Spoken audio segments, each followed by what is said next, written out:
والقلم وما يسطرون ما أنت بنعمة ربك بمجنون وإن لك لأجرا غير ممنون وإنك لعلى خلق عظيم فستبصر ويبصرون بأيكم المفتون إن ربك هو أعلم بمن ضل عن سبيله وهو أعلم بالمهتدين فلا تطع المكذبين ودوا لو تدهن فيدهنون ولا تطع كل حلاف مهين هماز مشاء بنميم مناع للخير معتد أثيم عتل بعد ذلك زنيم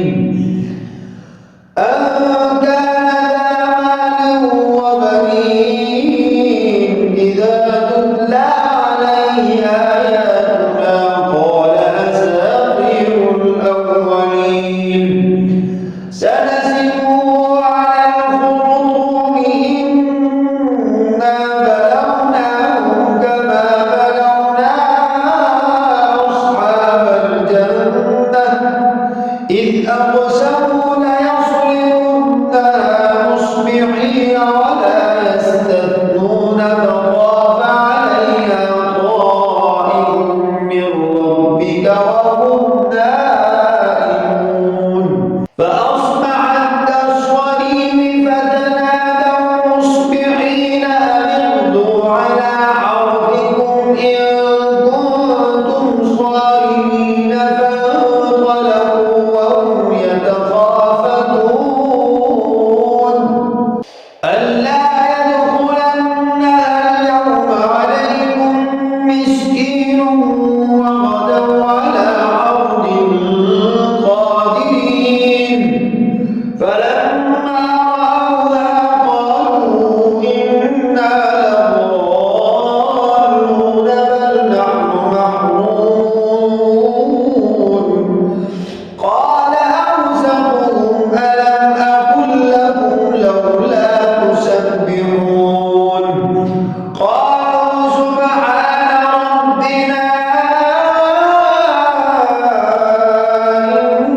إنا كنا ظالمين فأقبل بعضهم على بعض يتلاومون قالوا يا ويلنا إنا كنا طاغين عسى ربنا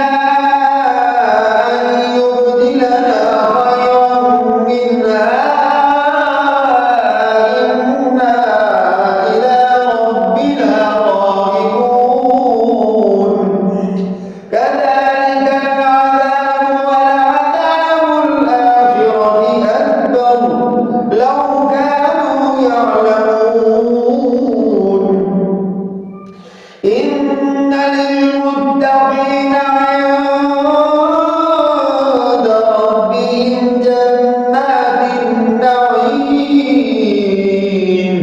أفنجعل المسلمين كالمجرمين ما لكم كيف تحكمون أم لكم كتاب فيه تدرسون إن لكم فيه لما تخيرون أم لكم أيمان علينا بالغة إلى يوم القيامة إن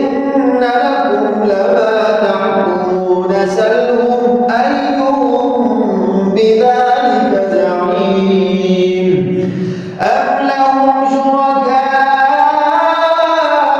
فليأتوا بشركائهم إن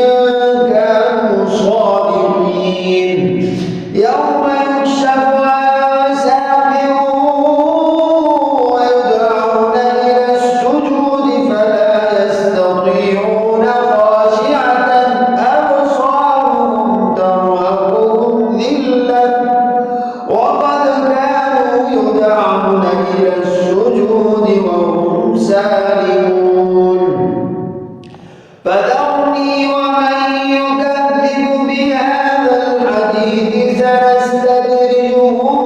من حيث لا يعلمون